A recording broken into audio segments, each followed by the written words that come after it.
Hi, Kathryn here with Circle Art Designs.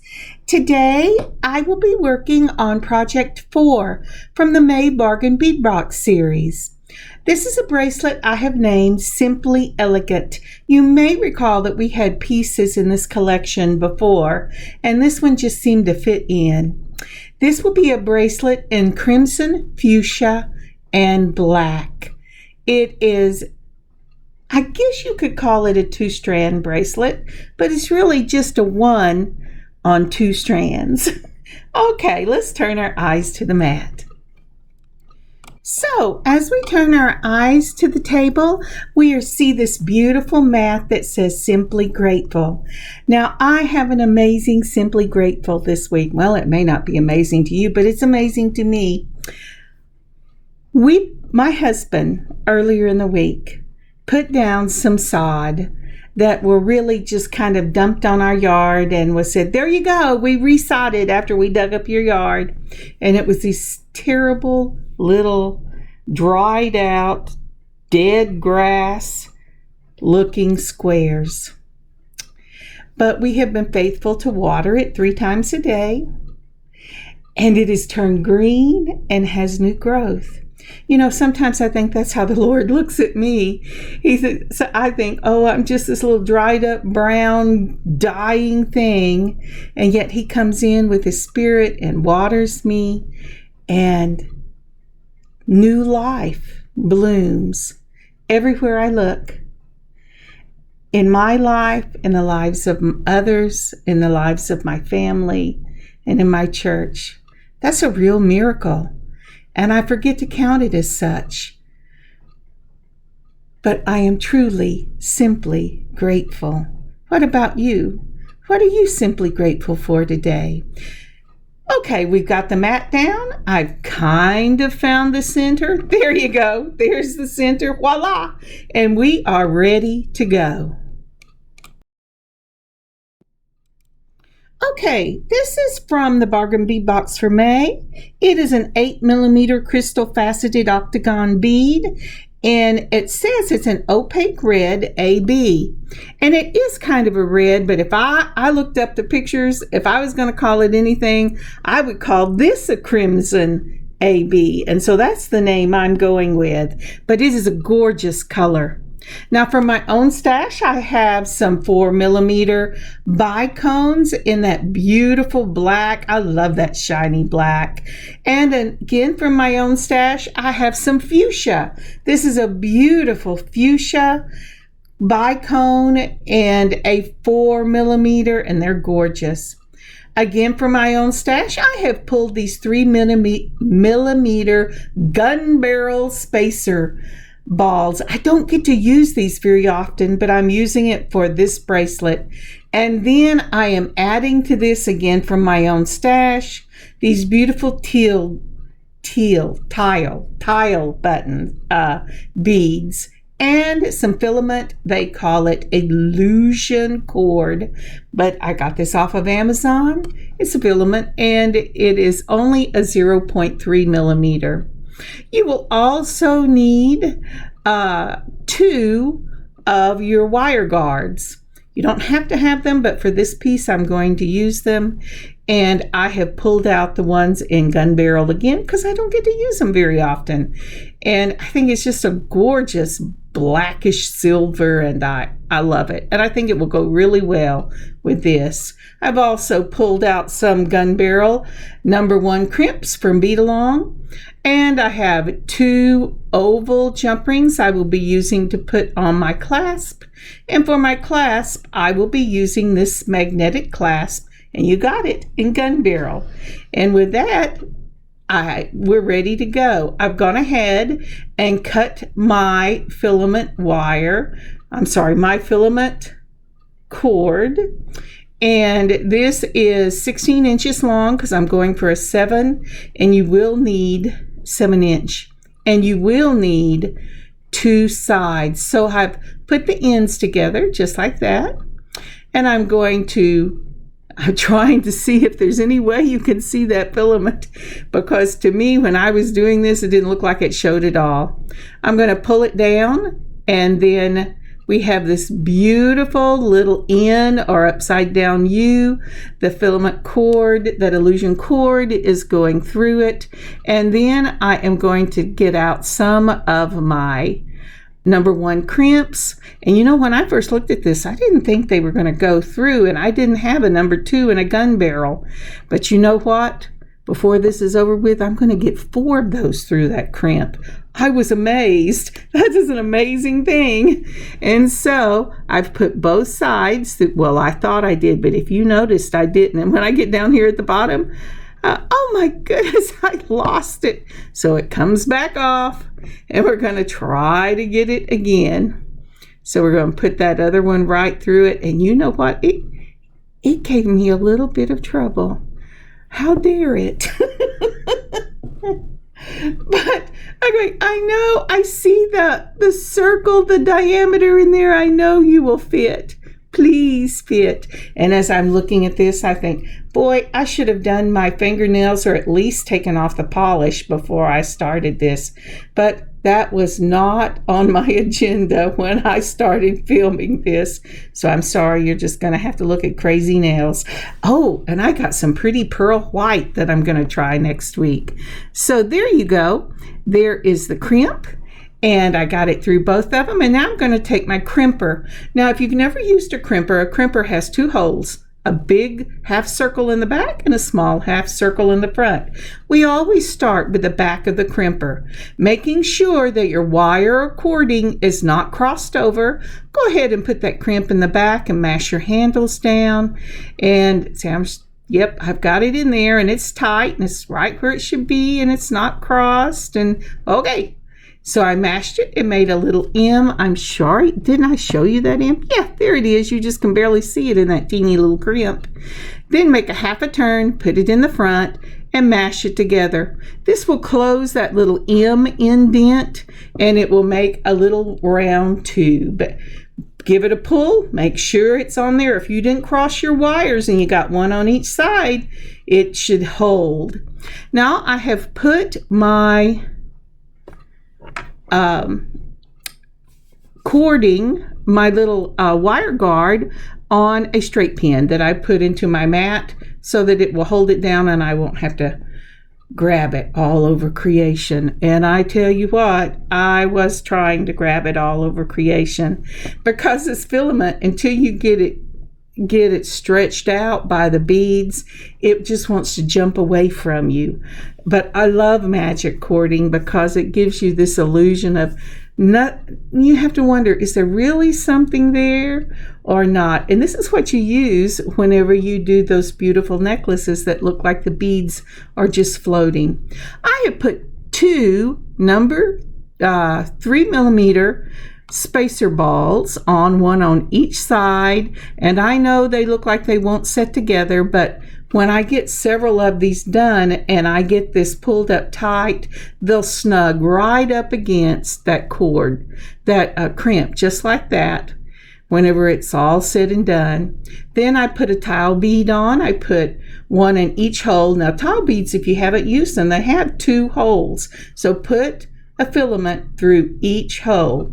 The other thing you want to do with this bracelet, and that's one of the reasons I pinned this down to my mat, is you want to make sure that you keep your cords from crossing, because there's a section in this, not necklace, in this bracelet where you're going to have to put both cords through a single hole for those octagon beads. And you don't want the cords crossing in the middle because it will make your necklace your bracelet lay crazy on your wrist. Boy, I have necklace on the brain. Maybe I should have made this a necklace, but it is a bracelet. So the next thing I've done, I followed the same 2 steps. I've put on 2 of the 3mm spacer balls, one on each cord, just like I'm doing here. If it doesn't quit, if it will quit jumping off the illusion cord, then I'm going to put one on the other side. I'm using little bottles to hold them in place. I did not want to get out the big thing that I use sometimes. It's fun to use, but it's also bulky and it's hard to get on camera. So once I've got those on, I'm snugging it up to make sure my cords are not twisted, and then I'm going to put a tile bead on. And that means that my bracelet will start with 3 sets of 3mm spacer balls and a tile bead. And that's so you don't have any round bulk on the back of your wrist. Now I'm taking another pin and I pinned that the other direction because it kept twisting on me, and I went, okay, come on guys. All right, so the next thing we're going to do to start this next section after we've got the 3 tile beads on, I'm going ahead and putting on a 3mm spacer ball, and then I'm putting on 3 jet black. No, the tile beads are called jet black. These are just black, of the bicones. Make sure your bicones are all pointed the same direction. There is a short end and a long end. I know sometimes it's hard to tell, but there really is a short end and a long end. So make sure they're all facing the same. Now on the other filament, well, I'm going to put on another 3mm, and I'm going to put on 3 of the fuchsia. Isn't that pretty? Now, let me tell you, I'm putting on 3 right here, and I kept this footage in because I wanted you to be able to see what it looked like with the 3. Now, and that's what I'm looking at right now. I'm going to put the other bead next to it that's going to go on. Let's go ahead and get that on. I did not go with a 3. You can go with a 3, but let me tell you my reasoning. I thought it looked, when this little section, this component is finished, I thought it was it didn't balance. So I went, well, maybe not. But let me show you. You can have your own opinion. The one I made did not have 3. But if you're making one for yourself, then it's really up to you what you like. I just simply wanted something more compact. But again, we're going to go ahead and we're going to repeat this process. And when we get it repeated, then I'll look at it and decide what I want to do. I know what I wanted to do because I have the finished product. But you decide for yourself. And while I'm finishing this up, would you please like and leave a comment for this video? And if you haven't, you please consider subscribing and clicking the notification bell to stay up with what we're doing. Thank you so much. All right, so let's get this put together here, and we will take a look. Now then, as you can see, this is the finished component with 3 bicones on each side. Now I pulled them apart to the 2 and decided, yep, I'm going with the 2. So I went ahead and took off those beads. I put on 2. I'm going to go ahead and put on my 3mm spacer balls, and then I'm going to put on that octagon, and then we'll give it a look. If you're looking at the component, at least from my point of view, it looks more like the 3 tiles we started off with. I want to say tilas because I have those too, but they're tiles.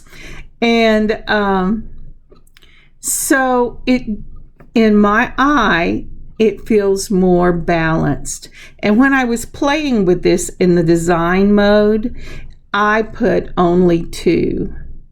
And then I thought, well, I wouldn't have to make as many components. Oh, and look here, I'm just not paying attention because I got flustered. And what am I doing? I think I have not put my thread in the right place, but we'll see. So anyway, So I tried the 3 and I really did not like them, because for the bicones I'm using with that beautiful octagon crimson bead, it takes up about the same space. And I'm going to put a divider of 1 tile bead between each of these components, and then it will take up the same space. And it just feels more balanced. And that's in my eye. It's up to the person making it. There you go. So now then, that's what it looks like. So we have spacer balls, 2 bicones, spacer balls, your octagon bead, spacer ball, 2 bicones, spacer ball, and your tile bead. And that tile bead is in a matte jet black, and it is gorgeous. I haven't sourced them lately. This is from a little shop in our town in Arlington, Texas, called Wild Beads, and they do mail. So check them out. Arlington, Texas, Wild Beads. All right, so let's go ahead. I've put on my tile bead. I put on 3mm spacer ball, and now I'm going to go ahead and put on the 2 bicones and a spacer ball. Then I'm going to put on the Fuchsia 2 bicones and a spacer ball. And then I'm going to put on one of those matte jet black. Doesn't that make your mouth happy when you say that? There's some words that when you put them together, they just make your mouth smile. And for me, that's one of them. So here we go. I'm about to put, what are you doing, Kathryn? Oh, I know. So I was getting my ends back together. So now I'm putting on the tile. And this, oh, look what I did. Did you see what I did? I got distracted and I forgot exactly what I was supposed to be doing. Do you know what I'm supposed to be doing? I'm supposed to be putting on one of the octagon single hole. And so there you go. It goes on. And that is what we're going to do. We're going to start out with a component that is a 3 tile beads with their spacer balls. Then we're going to put on 3 number 2 components, which are the component is made up of a combination of the bicones, spacer balls, and the octagon crimson bead. And I'm going to put on 3 of those, because when I measured this out for a 7 to 7 1/4 inch bracelet, I can do a component 1, 3 component 2s, which has that tile bead that breaks up the component, and then the component 1 again. So I'm going to finish this out, and I will meet you back here whenever I get to the end of this bracelet. See you in just a moment.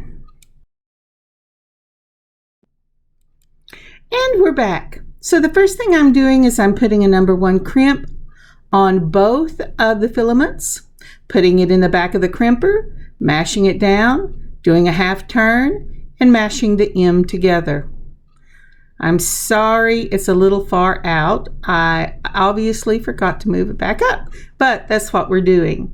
So this gives it an extra hold right there, and it finishes off the bracelet so that I can see how I like it.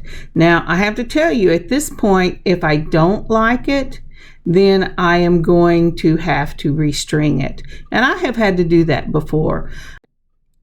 Okay, for our next step, once we straighten this out, we're going to put on another of the number 1 crimps. We're going to put it through both of them again, and see how much easier that is when you get it through both of them at the same time. And then we're going to put both of these onto our wire guard for this section. So I'm putting one through the wire guard and around, and then the other direction on the other side, I'm going to put it through the wire guard and around the upside down U, or the, I dropped it, or the baby N, depending on which one you want to call it. I usually call it an upside down U. And that way you have I keep saying wire, but it really is illusion cord or filament. And that way you have the filament coming up both sides and down both sides, so that your wire guard doesn't sit askew. Now, once I get this done, I'm going to pull both of these filaments down to my crimp, and I'm going to get both of these filaments into that number 1 crimp. I kid you not. I thought, oh, surely not. I'm going to ruin this and have to stick a different color on the other end. And I guess it wouldn't be ruined. It would only bother me. Nobody else would know. But anyway, so I have got this. I am putting it through the number 1. And when I get it through that, I will pull it down and crimp it. And look at that. It just loved me so much. And it came right down. And it's not going to pull any tighter than your first crimp. So I'm making sure my guard is in the right place, making sure it's still a U and I haven't pulled it out, yanking on it. Then I'm going to take these crimpers and hope I get my hands back in. I'm going in the back just like we've done before. I'm going to crimp it down. Then I'm going to do a half turn where I can close the M and then crimp it in the front. I'm going to yank on it to make sure that it is exactly where it needs to be. And I thought I might go ahead and put these one at a time on each side. So one side I put through the 3mm beads and the tile bead on the left, and the other side I put through the 3mm bead and a tile on the right. And once I get that done just like that, I will go ahead and crimp it. This gives me a little more room for the tail, so I don't have to crimp. I cut right up against that filament wire. Now you can, there's nothing wrong with that. If you've done it right, it will hold. But the lady who originally told me about crimps, she always left a tail. And I know it holds. I have done it and it's held.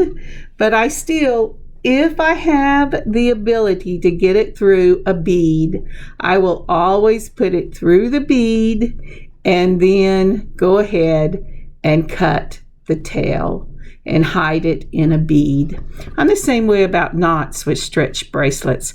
I know you can leave them just hanging out, and that's wonderful, and you don't have to put glue on them, and that's wonderful. But when I learned, and I'm not going to tell you how long ago, we always put a little dot of glue on it and hid it in a bead. And so that's what I still do, because I am a woman of consistency, not in everything in my life, but I try to be whenever I am doing things, especially I'm going to give or sell. So here we go. I'm going to go ahead and cut it right up against the bead with my flush cutters so I don't have anything hanging out. And then I'm going to cut this one. Now I have to tell you, I couldn't get the one on one side through as many beads as I did on the other, but that's okay. So now I've gotten it all twisted, messing with that wire. So I'm going to straighten it all back up, and then we will be ready for the next step. Okay, that's the one thing when you go from double to single, you will get some twists, but when you put it on, when you straighten it up and put it on your wrist really holds it in place. And so here I'm going, what did I do? Oh, okay, I know, it's just twisted. Now, I'm taking my oval jump rings. I hold them between two chain nose pliers. Then I twist one wrist, never twist both, just one, hold the other one steady. I'm putting on one side of my magnetic clasp, and I put it on the bracelet, and I've closed it, and that's one side done. Then we're going to do the same thing to the other side. We're going to open that oval jump ring, and I'm using oval today because that was the one I had the closest to the color gun barrel. It's not really gun barrel, but it's not silver either. So it's the one I'm using. And so I'm going to close it up with the twist of one wrist. Now, I tell you a funny on me. I twist my left wrist when I'm opening it and my right wrist when I'm closing it. Now, isn't that funny? I don't know why I do that, but I do. Maybe it's because when I was little, I had a severe injury to my left hand, and I had to learn to use my right hand while the left one was healing. So a lot of things I can only do with my right that I learned when I was a little girl. While my left hand, like I can't cut with my left hand, and I'm left-handed. Now, isn't that lovely? This is just a gorgeous bracelet, and I love magnetic clasps. I know some people don't, and a lot of times I will put a extender or a chain guard on it if I use a clasp, but I just love the beauty of the clasps. Now, isn't that lovely? Now, I'm going to put pictures up at the back, and I'll see if I can't get a video of this before I put up pictures. Isn't that lovely? That's just lovely. Simply elegant. It is up in our shop at circleartdesigns.net. And if you are watching this and you haven't gone to our channel, we're handmade by Circle Art Designs. And I would love for you to give us a visit. Isn't that so pretty? It really is simply elegant, and it's lightweight to wear. And I think it's just gorgeous. Let's put it on our little heart, shall we? Thank you so much for joining me today. I have had such a fun time designing and making this bracelet. Now, let me tell you what I would do differently if in fact, I'm making one of these for myself. And the thing that I'm going to do for me is I'm only going to use one of the component twos, as opposed to 3 of the component twos. And it's not because I don't think this is amazing. If I have enough stuff, I'll probably do stackables, so I can do a single component and a 3 component. And the reason I'm doing that is I absolutely love these matte jet black teal beads. And I think this is a beautiful component to show them off. Well, here are some pictures. Thank you again for joining me today. I hope you have had fun, and I hope this has sparked your own creativity and given you lots of ideas. I hope you have an amazing, blessed weekend and a wonderful beading adventure of your own. God bless each one of you. I'll see you next week. Kathryn, circleartdesigns.net. Handmade by Circle Art Designs. Bye, y'all. Oh, and if I didn't say it, this piece is up in the shop at circleartdesigns.net. I think I said it, but I can't be sure. God bless y'all.